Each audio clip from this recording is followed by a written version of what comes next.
गुरु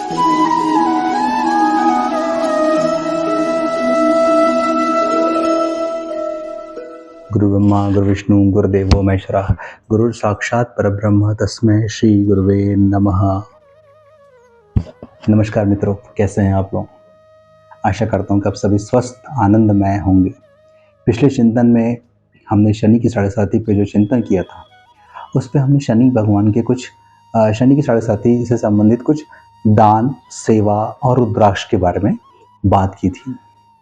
और हमने यह डिस्कस किया था कि भाई ये किस तरीके से हमें करने चाहिए, तो इसका क्या हमें बेहतर प्रतिफल मिलेगा। इन सब चिंतनों के बाद भी जो लोगों की प्रतिक्रियाएं रही और जो उनकी अपेक्षाएं थी कि बोले आपने तो इसमें शनि भगवान के बारे में कुछ मेरे को हमको नहीं बताया कि शनि भगवान की सेवा किस तरह से करें कि हमको साढ़े साती में लाभ हो, या क्या हमें शनि भगवान की सेवा करनी चाहिए, या शनि भगवान के का कुछ क्या कहते हैं उसको पूजा पाठ इस तरीके से कुछ करना चाहिए, या क्या और करना चाहिए कि जिससे हमारा जो साढ़े साती का कालखंड है उसको हम और बेहतर तरीके से निकाल सकें। देखिए, मैं हमेशा से कहता हूँ कि हमारी जो वैदिक संस्कृति है वो बहुत ही अगाध है, इसका कोई ओर छोर नहीं है। हमने हर ऊर्जा के लिए हमने मंत्र डिजाइन किए ताकि उन ऊर्जाओं का हम सकारात्मक रूप से उसको उपयोग कर सकें, उसको ध्यान दे सकें। यह चिंतन हमने अपने वेदों में, पुराणों में, शास्त्रों में, संहिताओं में, ये कहीं न कहीं अलग अलग जगहों पे हमको यह देखने के लिए मिलता है।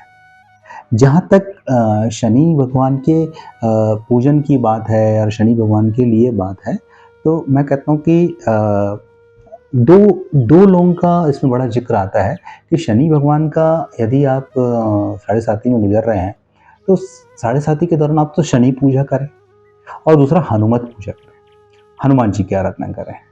तो यदि हम शनि भगवान की पूजा करते हैं और इस कर्म फलदाता भगवान को मनाने की कोशिश करते हैं, तो इसके लिए जो उसका एक वैदिक मंत्र है, ओम शं शनिश्चराय नमः। क्या है? ओम शं शनिश्चराय नमः। यदि इस मंत्र का हम रोज 108 बार भी जाप करते हैं और प्रार्थना करते हैं कि हमारी जो गलतियां हैं उसे आप क्षमा कीजिए, हम आपके लिए और आपके द्वारा बताए गए पथ पर हम और उससे चलेंगे, तो लाभ होता है। दूसरा बीज मंत्र है। बीज मंत्र की कल्पना वैदिक पुराणों में, शास्त्रों में, वेदों में की गई है। तो इसका एक बीज मंत्र है, ओम प्राम प्रीम प्रौम सह शनिश्चराय नमः। फिर से बोल रहा हूँ, ओम प्राम प्रीम प्रौम सह शनिश्चराय नमः।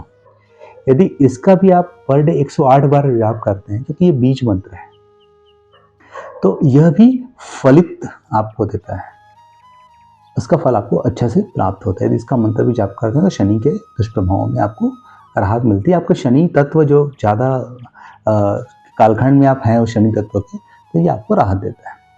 दूसरा यह है कि एक शनि भगवान का सामान्य जो पुराणोक्त मंत्र है, नीलांजन समाभासम रविपुत्रम यमाग्रजम छाया मार्तंड संभूतम तम नमामि शनिश्चरम।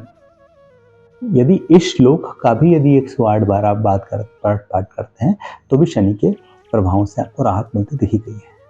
इसके अलावा दशरथ कृत शनि स्तोत्र का यदि हम पाठ करते हैं तो शनि भगवान को प्रसन्न करने के लिए और उनकी कृपा प्राप्त करने के लिए यह एक बहुत ही प्रभावशाली स्तोत्र है।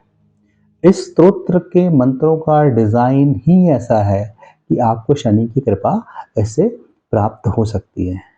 इसके अलावा आप शनि चालीसा का पाठ कर सकते हैं। ये शनि चालीसा का नियमित पाठ करने से भी शनिदेव प्रसन्न होते हैं और उस तरीके से आपको राहत उससे मिलती है। इसके अलावा आप शनि मंदिर में जाके शनि भगवान का दर्शन प्रत्येक शनिवार को आपको करना चाहिए। पर शनि भगवान का दर्शन सामने से नहीं करना चाहिए, कभी भी साइड से करना चाहिए।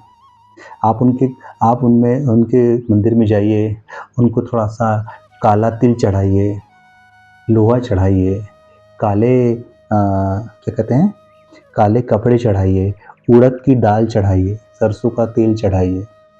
यह भी शनि के दुष्प्रभावों को कम करने में तो वो आपको राहत देता है। दूसरा जो पार्ट है वो है हनुमान जी की उपासना का। अब हनुमान जी की उपासना के बारे में पहले ही बता चुका हूँ। हनुमान चालीसा पढ़िए, बजरंग बाण पढ़िए, हनुमान जी को सिंदूर और चूड़ा चढ़ाइए, हनुमान जी की उपासना कीजिए। जो भी उनकी उपासना में उनको जो पसंद की चीज़ें हैं वो सब कुछ उनको चढ़ाइए। एक पान अवश्य चढ़ाइए, बना बनाया एक पान चढ़ाइए और प्रार्थना कीजिए कि हे भगवान, हमें शनि भगवान की ये दिक्कतें आ रही हैं, चैलेंजेस आ रहे हैं, इसको हैंडल करने के लिए हमको शक्ति दे। तो शनि की उपासना करने से और हनुमान जी की उपासना करने से वो स्ट्रेंथ मिलता है, जिससे आप इस चैलेंजिंग टाइम को, एडिशनल रिस्पॉन्सिबिलिटीज वाले टाइम को बहुत ही अच्छे तरीके से इसको आप निभा सकते हैं। इसके अलावा आप, जैसे मैंने पिछले भी वीडियोस में कहा है, कि पीपल की सेवा कीजिए, पीपल की पूजा कीजिए। वहाँ बैठ के भी ये मंत्र का आप जाप कर सकते हैं। लोहे का छल्ला बीच वाली उंगली में पहन सकते हैं, पर किसी से पूछकर पहनना है। नीलम का धारण कर सकते हैं, पर किसी से सलाह लेकर के ही करना है। एक अपराजिता नाम का वृक्ष होता है, तो अपराजिता के पेड़ में नीले रंग का फूल होता है। यदि वो फूल ला के यदि आप शनि भगवान को चढ़ाते हैं शनिवार के दिन, तो यह बहुत महत्वपूर्ण है, बहुत ही अच्छा माना जाता है। मैं समझता हूँ कि शनि के इस कालखंड को नकारात्मक दृष्टि से देखने की बजाय आत्मचिंतन के लिए, सीखने के लिए बेहतर एक अवसर के रूप में आपके जीवन में यह साढ़े साथी आती है। केंद्रित रहें, कर्मों पर ध्यान दें, सकारात्मक रहें। यह आपको अधिक जिम्मेदार, अधिक परिपक्व, अधिक मजबूत, अधिक शक्तिशाली, आपके व्यक्तित्व के विकास में सहायक और इस तरीके से आपको बहुत ही स्ट्रेंथफुल साढ़े साथी बना के जाती है। तो यह एक बहुत ही स्वर्णिम काल है और स्वर्णिम काल का लाभ लेना चाहिए। तो इस स्वर्णिम काल के दौरान यदि आप अपने आचरण को बहुत ही अच्छा रखते हैं, तो शनि के 3 कालखंड हैं, उदित, शिखर और अस्त।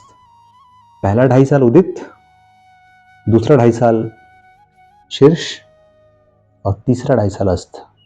तो यदि पहला और दूसरा कालखंड आपने बहुत अच्छे से निभाया है, तो तीसरा कालखंड आपको काफी अच्छा बना के जाएगा।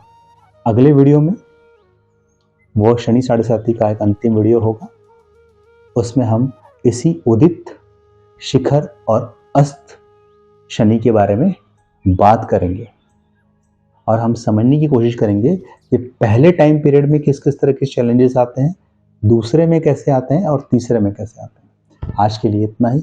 आपने मुझे बहुत धैर्यपूर्वक सुना, इसके लिए बहुत बहुत आभार, बहुत बहुत धन्यवाद। जय श्री राम।